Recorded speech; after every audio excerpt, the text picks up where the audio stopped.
Masih melanjutkan sidang lanjutan kasus dugaan pemerasan dan tindak pidana pencucian uang diduga dilakukan aktris Nikita Mirzani terhadap seterunya Dr. Reza Gladys. Siang tadi atau tepatnya Kamis, 16 Oktober 2025. Sepertinya menjadi salah satu hari yang mendebarkan bagi aktris kontroversial Nikita Mirzani. Bagaimana tidak, harus kembali hadir di Pengadilan Negeri Jakarta Selatan yang kali guna membacakan pledoi atau nota pembelaannya di hadapan majelis hakim dan jaksa penuntut umum. Dan lalu benarkah pula Nikita sudah siap dengan pledoi atau nota pembelaannya yang sebelumnya diakui Nikita ditulis dengan tangannya sendiri?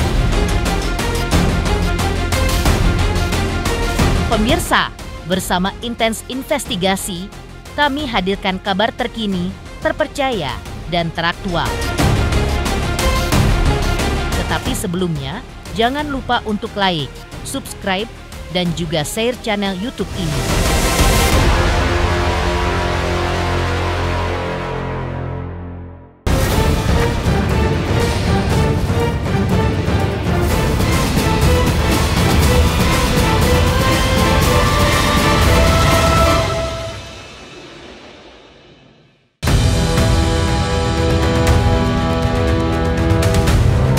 Seperti diceritakan sebelumnya, atau kembali menceritakan suasana yang menyelimuti Pengadilan Negeri Jakarta Selatan siang tadi, atau tepatnya setelah Nikita Mirzani membacakan pledoi. Hari ini berbagai rasa, keluh kesah, dan kelelahan yang dirasakannya pun seolah ditumpahkan Nikita. Semuanya seolah bercampur dalam setiap kata atau tulisan yang ia urai secara mendalam dalam pledoinya. Lantas, seperti inilah suasana yang terjadi saat Nikita membaca setiap kalimat dalam pledoinya dengan penuh penghayatan. Dan poin-poin yang menjadi alasan utama Nikita begitu ingin menuliskan sendiri pledoinya dan dibacakan olehnya di depan jaksa penuntut umum yang sebelumnya telah menuntut Nikita dengan tuntutan masa kurungan selama 11 tahun penjara dan denda 2 miliar rupiah. Kalau produk skincare glowing booster cell tersebut berbahaya, berarti benar dong Reza Gladys menutupi kejahatannya dan jaksa penuntut umum juga ikut menutupi kejahatan Reza Gladys. Terus pertanyaan saya, apa tindakan dari negara kepada Reza Gladys yang sudah melakukan kejahatan dan apa tindakan dari negara kepada para jaksa penuntut umum yang menangani perkara saya ini yang sudah melindungi Reza Gladys sebagai pelaku kejahatan. Dengan ini diartikan sebagai sebuah perbuatan tidak sopan seperti yang dikatakan jaksa penuntut umum dalam surat tuntutannya. Maka artinya jaksa penuntut umum sendiri juga berlaku tidak sopan di persidangan ini. Sebelum saya menjelaskan hal-hal yang menjadi poin penting dalam nota pembelaan atau pledoi ini, terlebih dahulu saya menjelaskan mengenai asal-usul peristiwa hukum yang sebenarnya terjadi, sehingga ini melibatkan saya dan dalam permasalahan hukum. Bapak Hakim yang mulia, awalnya pada sekitar awal bulan Oktober 2024, saya melihat begitu banyak maraknya masalah produk skincare yang berbahaya beredar di media online, media sosial, termasuk produk skincare milik PT Glavicia RMA Group. Produk ini sebelumnya sudah banyak orang yang mereview di media sosial. Salah satunya produk skincare yang bernama Glowing Booster Cell yang mereview adalah Dr. Samira yang juga sebagai dokter kecantikan. Dalam hasil review yang dilakukan Dr. Samira, kemudian saya merepost kembali di media sosial saya dengan tujuan untuk menyampaikan edukasi kepada masyarakat luas kalau tidak mau kulitnya rusak, hati-hati dalam menggunakan produk kecantikan. Di situ saya hanya ingin menyampaikan himbauan kepada seluruh masyarakat agar tidak tertipu dengan skincare atau produk kecantikan yang overclaim, overpriced dan tidak terdaftar di BPOM dan diduga mengandung bahan-bahan berbahaya.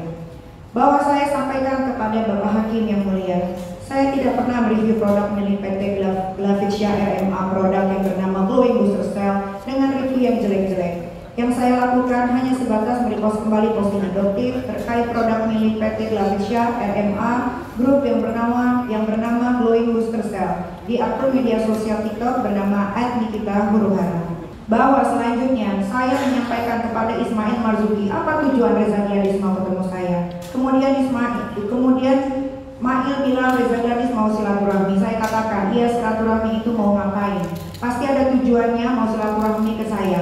Tidak mungkin tiba-tiba datang mau silaturahmi dengan saya kalau sebelumnya saya tidak pernah bertemu dan tidak pernah berkomunikasi. Kemudian saya bilang juga kepada Mail, sampaikan kepada Reza Gladys, kalau mau ketemu saya nggak ada duitnya nggak usah, cuma buang-buang waktu saya saja. Saya nggak mau ketemu kalau nggak jelas, karena saya sangat amat trauma. Biasanya ketemu orang saya cuma dijadikan konten untuk keperluan mencari keuntungan sendiri. Bahwa Mail menyampaikan ke saya, katanya Reza Gladys ingin ketemu saya berkaitan dengan perbuatan saya yang merepost kembali postingan dokter detektif terkait produk milik PT Glavitsa RMA Group yang bernama Glowing Booster Cell. Reza Gladys melalui Ismail Marzuki meminta agar saya tidak speak up masalah kedekatannya dengan Waria Tubles.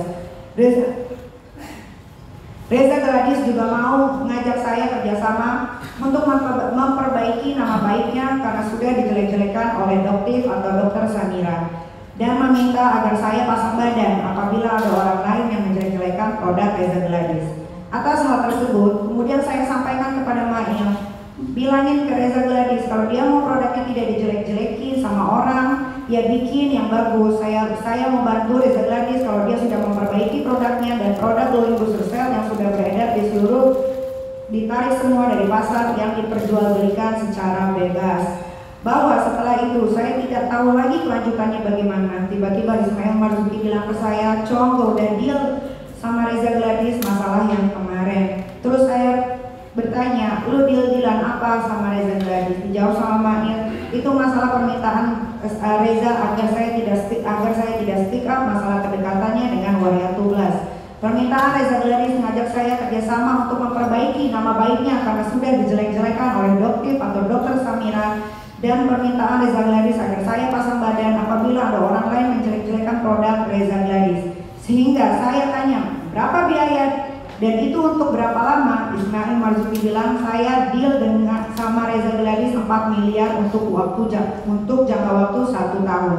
Maka uang itu akan saya kembalikan karena uang 4 miliar itu kecil bagi saya. Untuk saya kembalikan lagi sebab saya bukan orang yang berasal dari keluarga yang miskin. Saya adalah seorang public figure, seorang artis yang terkenal di Indonesia, bahkan sampai ke luar negeri. Jangankan diminta untuk bekerja sama memperbaiki nama baik orang, diminta untuk tidak berbicara saja, orang-orang harus bayar mahal kepada saya. Bahwa dalam surat tuntutan jaksa penuntut umum berkali-kali mengatakan dan menyimpulkan bahwa pemberian uang yang dilakukan Reza Gladys kepada Ismail Marzuki dilakukan karena terpaksa. Padahal jika mendengar bukti rekaman percakapan antara Ismail dan Reza Gladys, terdengar dengan jelas Reza Gladys meminta bantuan Ismail Marzuki. Adapun rekaman tersebut dinarasikan dalam bentuk kalimat sebagai berikut. Halo dok, halo gimana Mail? Iya dok. Jadi maunya kayak gimana? Jadi maunya dokter kayak gimana?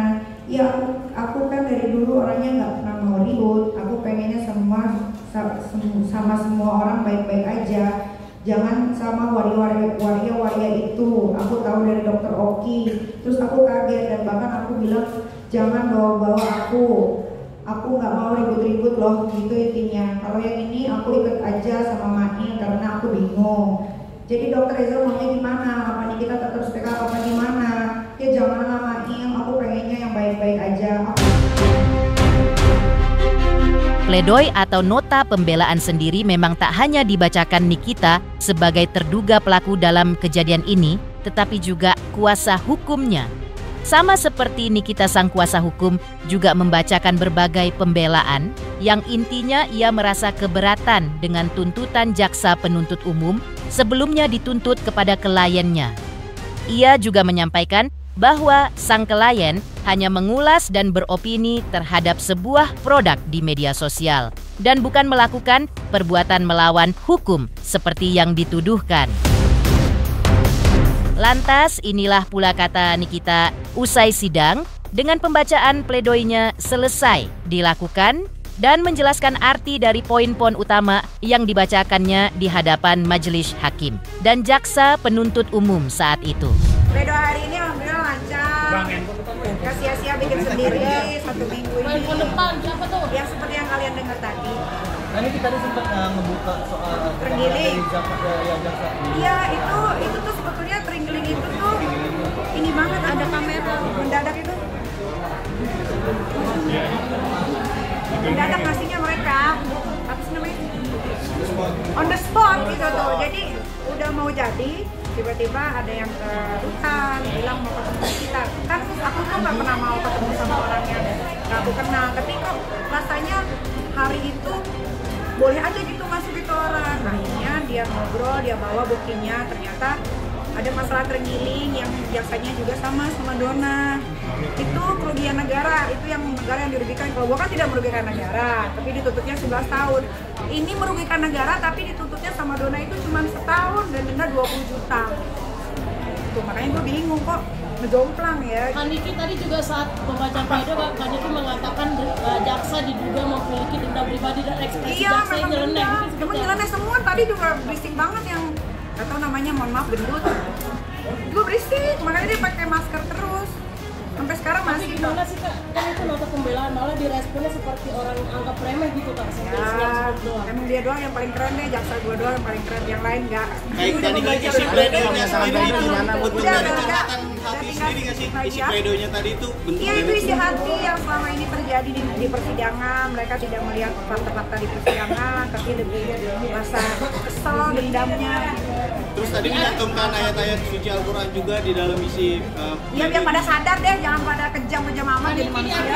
Kaniki, jadi pembaca tadi Kaniki Siapa tadi yang mau tidur? Karena aku belum tidur. Sementara itu seperti diceritakan sebelumnya atau dalam sidang minggu kemarin atau tepatnya Kamis, 9 Oktober 2025 lalu, Nikita dituntut oleh Jaksa Penuntut Umum dengan tuntutan masa kurungan selama 11 tahun penjara dan denda 2 miliar rupiah. Menanggapi tuntutan tersebut, Nikita saat itu pun sempat memberikan pesan menohok kepada Jaksa Penuntut Umum seperti berikut ini. Tuntutannya 11 tahun nggak ada masalah, itu kan tuntutan ya kan, tuntutan dari jaksa berhak menuntut suka-suka dia. Yang penting udah selesai nih, jaksa nggak ada nuntut-nuntut lagi ya kan, nanti tinggal bagian saya di minggu depan. Tapi terlalu tinggi nanti tuntutannya. Nggak kurang, tadinya gue mikirnya tuh 1 window gitu, gue bakal ditaruh di situ terus. Terkait sidang ini ada berapa kerugian sih, Mi? Bro, kalau kerugian banyak, jangan ditanya, banyak banget. Berarti bentar akan diajukan balik terkait dengan kerugian. Oh pastilah, pasti. Amin, Tapi tak lucu aja gitu hukum di Indonesia. Kalau semua jaksa kayak jaksa gua, penuh rutan pondok bambu sama orang yang nggak bersalah. Tak jauh berbeda dengan reaksi yang diberikan Nikita saat itu, Lintang, sang adik yang ditemui awak media usai mendengar langsung tuntutan yang diberikan Jaksa Penuntut Umum kepada sang kakak. Lantas juga sempat memberikan pesan menohoknya untuk JPU yang kurang lebih seperti berikut ini. JPU ya, JPU mah JPU aja, udah gak usah gimana-gimana. Ya di flashback aja ya sama JPU-JPU yang lain ya, coba kita lihat. Sementara itu, mengacu pada pledoi yang dibacakan Nikita dan kuasa hukumnya siang tadi, sepertinya memang ada pula di antara praktisi hukum di tanah air yang tidak setuju dengan tuntutan yang diberikan JPU kepada Nikita. Dan salah satunya adalah praktisi hukum Irjen Pol Ricky Sitohang. Lantas apa kata Irjen Pol saat itu? Apa alasan ia yang menyayangkan tuntutan diberikan JPU kepada Nikita saat itu?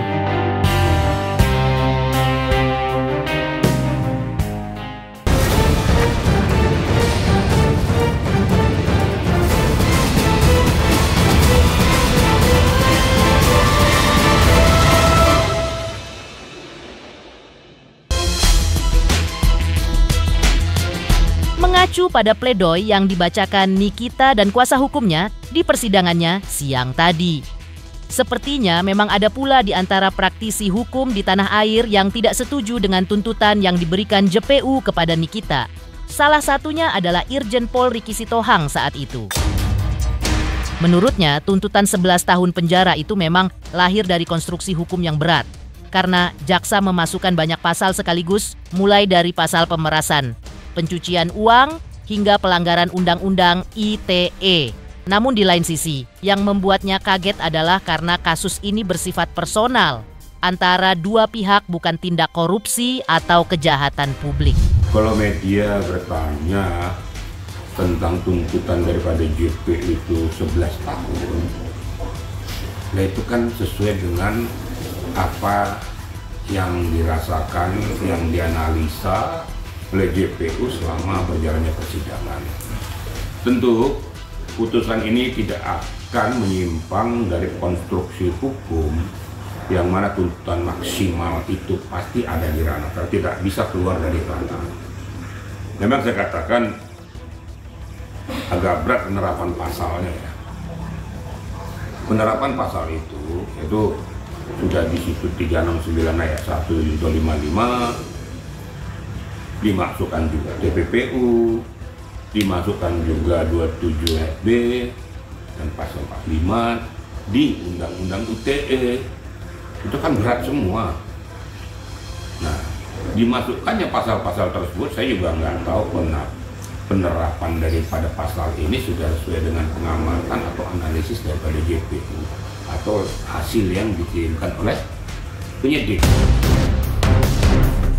Tetapi walaupun begitu, ia juga tetap mengingatkan Nikita bahwa setiap tindakan dan kegaduhan di dalam dan luar ruang sidang bisa berpengaruh terhadap cara hakim dan jaksa memandang sebuah perkara, karena sikap yang dianggap tidak kondusif bisa juga memperberat keputusan di pengadilan. Tapi itulah kewenangan daripada JPU.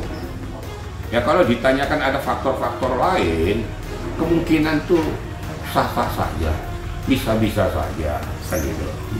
Tergantung kepada situasional yang terjadi di ranah penegakan hukum itu. Makanya saya katakan berkali-kali bahwa jangan sekali-kali kita membuat suasana sidang itu jadi tidak kondusif. Karena apa? Nanti ada hal-hal tertentu yang akan dipetik dari sana membuat acuan daripada JPU dan hakim. Ya. Mungkin bisa akan memperberat putusan itu. Satu, nanti dianggap membuat gaduh di pengadilan. Yang kedua, membuat peristiwa pengadilan tidak berjalan secara normal atau harmonis, sehingga keterangan yang diberikan juga jadi seolah-olah berbelit-belit, tidak komprehensif karena banyak dimasukin dengan kegaduhan tadi. Itu yang saya katakan kalau di dalam bahasa hukumnya itu selalu dikatakan content of court itu, walaupun di Indonesia belum ada penerapan pasal tentang content of court. Tapi faktanya seperti itu. Itu yang kira-kira yang perlu dipahami oleh media. Apa yang sudah dilakukan JPU, saya tidak boleh menjustis kesana, itu adalah hak kewenangan JPU. Namun tuntutan 11 tahun ini perlu kiranya dicermati, dianalisis oleh kuasa hukumnya pada saat nanti untuk mengajukan pledoi. Masih melanjutkan beberapa respon praktisi hukum terkait tuntutan 11 tahun penjara dan denda 2 miliar rupiah yang dituntut jaksa penuntut umum terhadap Nikita Mirzani. Lantas, seperti apa pula analisis para praktisi hukum lain terkait tuntutan ini? Benarkah setali 3 uang dengan Irjen Pol? Praktisi hukum Deolipa juga memberikan keterangan yang kurang lebih senada.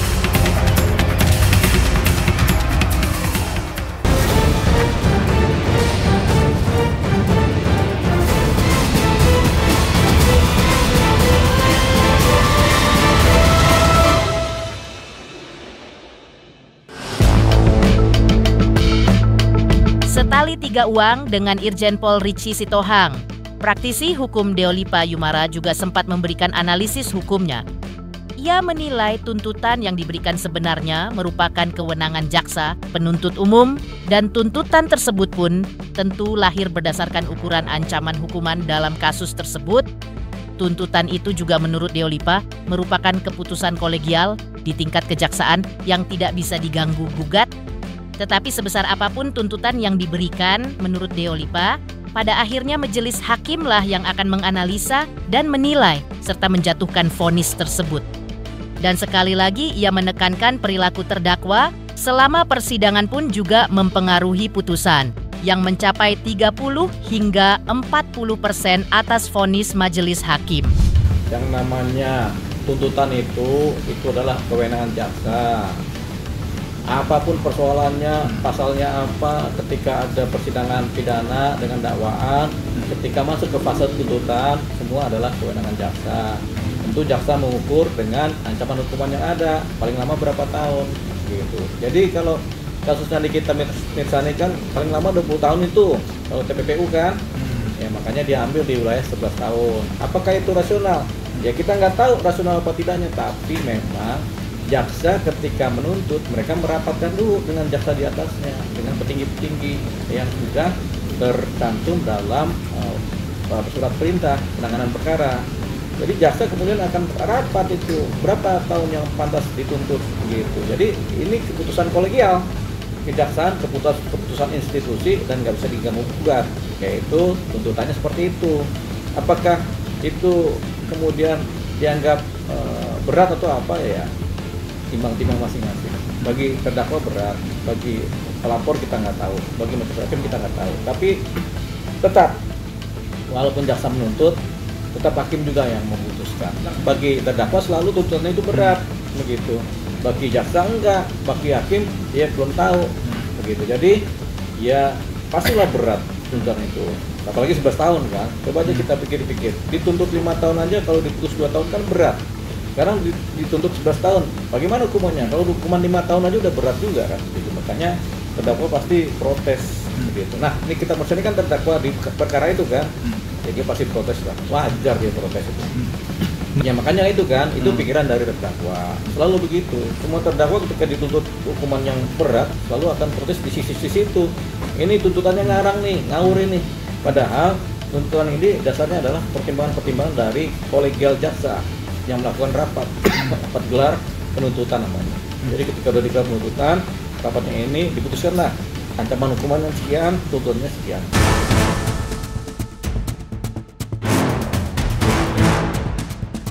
Habis penuntutan ada pledoi, habis pledoi ada jawaban terhadap pledoi dari jaksa, sanggahan terhadap pledoi. Kemudian dari sanggahan terhadap pledoi ada yang namanya duplik. Nah, jadi tuntutan, pledoi, replik, duplik. Gitu. Setelah itu kesimpulan baru diputuskan oleh majelis hakim. Itu tinggal berapa lama lagi ya? Kalau per minggu sidang berarti minggu depan pledoi, minggu depannya lagi replik, minggu depannya lagi duplik, baru kesimpulan. Kalau ada, kalau enggak langsung putusan 2 minggu setelah itu. Ya masih ada 1 bulan lagi lah. Kita misalnya dituntut 11 tahun, dituntut 11 tahun. Ternyata hukumannya 7 tahun kan berat buat keluarganya juga. Makanya ada timbang-timbang itu, timbang-timbang kemanusiaan. Mungkin ya hukumannya ya 2 tahun lah atau 3 tahun lah. Itu udah berat banget sebenarnya. Kan kita udah menjalani sekitar 8 bulanan tahanan kan. Ya dikasih lah hukuman maksimal setahun lagi lah, supaya apa? Supaya dia punya posisi ada keluarganya kan begitu kan. Atau dilepas aja sekalian kan begitu kan, karena kan udah dijalanin juga. Tapi ini nanti akan panjang kalau langsung diputus bebas ya, karena ada masa 8 bulan ini yang harus kemudian diklarifikasi oleh majelis hakim maupun jaksa. Mungkin jaksa kan banding gitu. Jadi ya masih panjang sebenarnya. Tapi timbang-timbang jaksa, unsur keluarga itu penting. Ya memang, jadi setiap persidangan pidana selalu baik hakim itu, terutama majelis hakim akan menganalisa dan menilai perilaku terdakwa selama masa persidangan.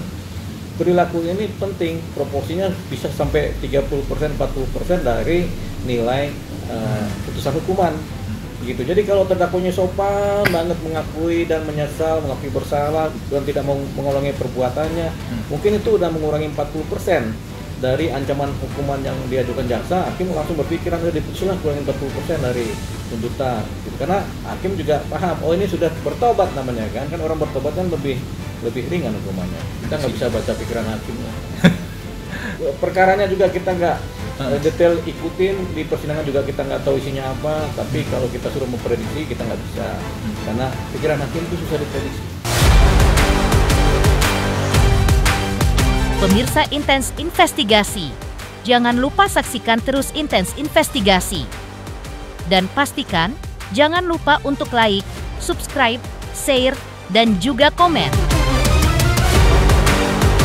redaksi Intens Investigasi juga mengucapkan banyak terima kasih kepada semua subscribers. Hingga channel Intens Investigasi kini sudah mencapai 3 juta subscriber.